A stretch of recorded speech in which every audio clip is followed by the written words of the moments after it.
My brain, my heart, sports talk with Mike.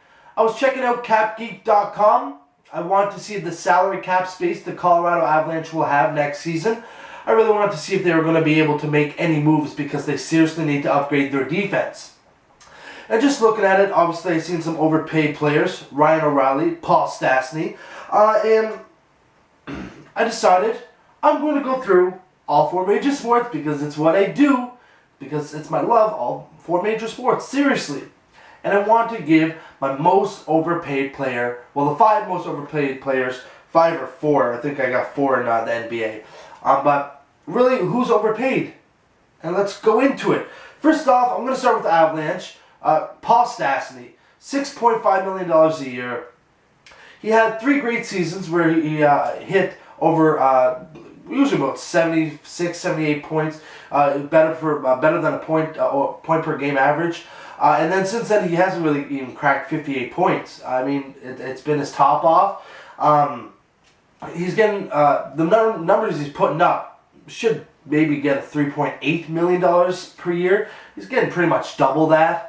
And he's not, the production isn't there whatsoever, and he's going to be an unrestricted free agent, so I don't expect him to be an Avalanche for much longer unless he wants to, take the pay that he should be getting. I mean, you can't be getting that amount if you're not putting up the numbers consistently. Come on, Paul Stastny. Next up, Vincent Lecavalier of the Tampa Bay Lightning, $7.37 million per year. He recorded great seasons, 108 points and 92 points consecutively, back to back. But since then, in the last 5 seasons, he hasn't gotten more than 70 points. But he's getting almost $8 million a year. He's really just dropped down. I mean, with Martin St. Louis and Steven Stamkos doing a lot of the workload, I don't know if maybe he's lazy. I have no idea. Daniel Briere of the Philadelphia Flyers, $6.5 million per year. His career high is 95 points. Other than that, his second highest is 73 points. He's never scored more than 73 points besides that 95. But yet he's getting over $6 million a year to put up 60 points a year on average, maybe.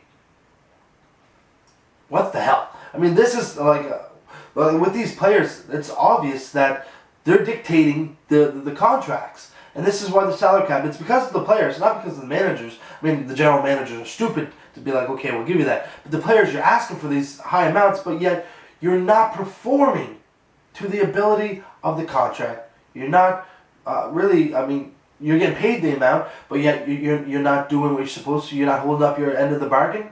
Come on, guys. Rick Nash, big guy, $7.8 million a year. He hasn't recorded he's recorded more than 70 points once. More than 70 points once. I don't care if he puts up 30 goals a year, 40 twice. Doesn't matter. He scored more than 70 points once and maybe hit 60 twice, but he's getting $8 million a year. What the hell? I've always said Rick Nash is completely overrated. He should be getting maybe $4.5, $5 million a year. He's not anywhere close to what people think he is at all. James Wisniewski, $5.5 million a year, right now with the Columbus Blue Jackets. Most points he had was 51 points. He had a great year with I think it was the Islanders and Canadiens. But before then, maybe I think it was 30 points. He hit that twice in his career. Average defender, and to get over $5 million a year, it's just they're dictating, they're setting the bar for contracts, and the general managers are caving in because they think these guys are worth it, but they're not.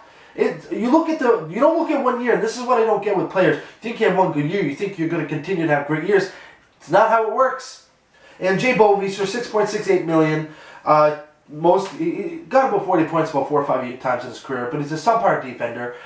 He was the number 1 defenseman in Florida, and as soon as he goes to Calgary, he really didn't do anything. Maybe hit 29 points in his high mark for Calgary. So it's just these players, they really think highly of themselves, and I hope they feel like shit when they don't produce and they're getting paid this amount. In the NBA, Ben Gordon with the Charlotte Bobcats, $12.4 million per year. When he was with the Bulls, kind of with the Pistons, he was averaging like 20 points per game. That is a $12.4 million contract. But since he came to the Bobcats, he's just done nothing. Absolutely nothing. He's just, the only reason he scored points is because they don't have other people on the floor to really score them. Brutal. Joe Johnson, $19.75 million a year for the Brooklyn Nets. I mean, yeah, he can be an all-star, but he's not in the top 10 scoring every year. I mean, he's not getting MVPs. He's not helping his team win championships, but he's getting paid $20 million a year. What the hell? Corey Maggette, it's not bad, but I mean, $10.9 million. I think he might be with the Mavericks right now, or the Clippers. I can't really remember. But he's just a guy that should be coming off the bench. And in most cases he is, but he doesn't. He might have a great game, but it's with Maggette, he has one good game in 5 games, but gets over $10 million a year. Lucky bastard. Rudy Gay of the Toronto Raptors, $6.5 million a year. He might be an all-star, but it's a might be. Horrible field goal percentage. He throws up shots that he has no business doing. He's not patient. He's not a team member. He's all about himself, and he gets paid a shitload of money to think about it. Oh my God, it makes me mad. MLB, it's kind of easy. Alex Rodriguez, $29 million a year. Well, first off, any baseball player that's getting paid more than $50 million a year, it's overpaid.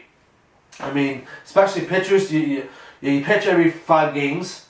If you're bullpen, you pitch an inning a game, so it doesn't even matter. You get paid this, it's just ridiculous. They get paid outrageous amounts of money. Alex Rodriguez, $29 million a year. He's good for 30 to 40 home runs, for 100 to 120 RBIs, and batting 300, and it's good, but it's not great. When people are putting up better numbers than you consistently, and you're getting older, it's just, when you're younger, maybe you can get away with $20 million a year, but you're just not consistent, bro. In the playoffs, you don't really do your job, bro. Alex Rodriguez, I don't like you, man.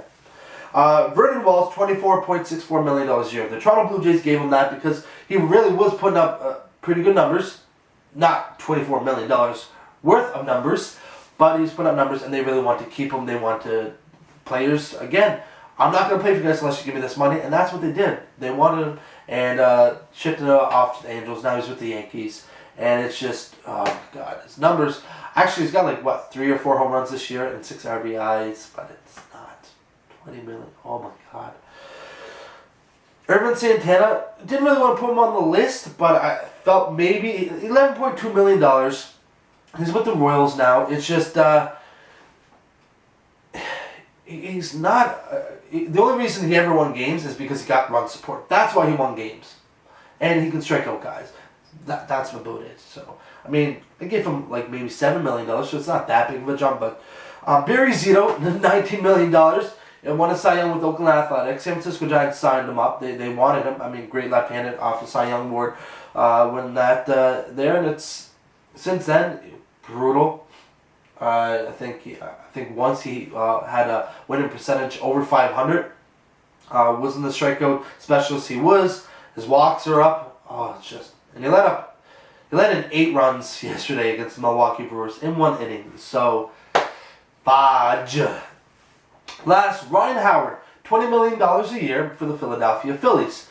He won an MVP, but the only problem is his average is usually 230, 240, and he might get you over 30 home runs, but that's maybe, and his RBI is my top 100, but that's maybe. He's not a consistent performer. That's what you're supposed to do. But it's okay, you get $20 million. It's alright. And the NFL, David Harris, $12.1 million a year. He plays for the Jets. He's been an all-pro once in 5 years, but it's getting $12 million a year. Carlos Dansby, I think he's with the Dolphins. $10.7 million a year. He's never, in 8 seasons, put up decent numbers, but he's never been an all-pro. Mercedes Lewis, $9.6 million a year for the Jaguars. I think it was the Jaguars. 9.6. Best season was 700 yards and 10 touchdowns. Yeah, 10 touchdowns. 700 yards and you get $10 million. Wow. Unfreaking believable. Wow. And Santonio Holmes, $9.25 million.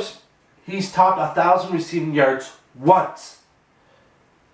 Why are you getting almost $10 million when it's only been once, man? Those are elite wide receivers. If you're not getting... For me, it's pretty easy for the NFL. As a wide receiver, if you're getting 500 receiving yards, $3 million. If you're getting 800, $7 million. Not at all. Like that's how I feel it is. It's gotta be a really, for 9.25. I'm thinking you're hitting 1,000 yards average every year. But for Santonio Holmes, the numbers he puts up, he shouldn't be getting more than $7 million. Oh, it gets me so mad because it's like you got all these, and I know like a lot of the fans, they might not have the talent, but they love the game so much that you can pay them minimum wage and they play it. They may not be putting up a lot of the, obviously not going to put up the numbers that you're getting, but they love the game. And that's the difference with athletes. Like what I loved about Matt Duchene, he took a team-friendly $3.5 million contract. He made more as a rookie than he's doing this year. And it's like, if you love the game, you'll take any contract you want. I mean, here's what I would do. If I was a free agent, I'd take one offer from every team. You take an offer.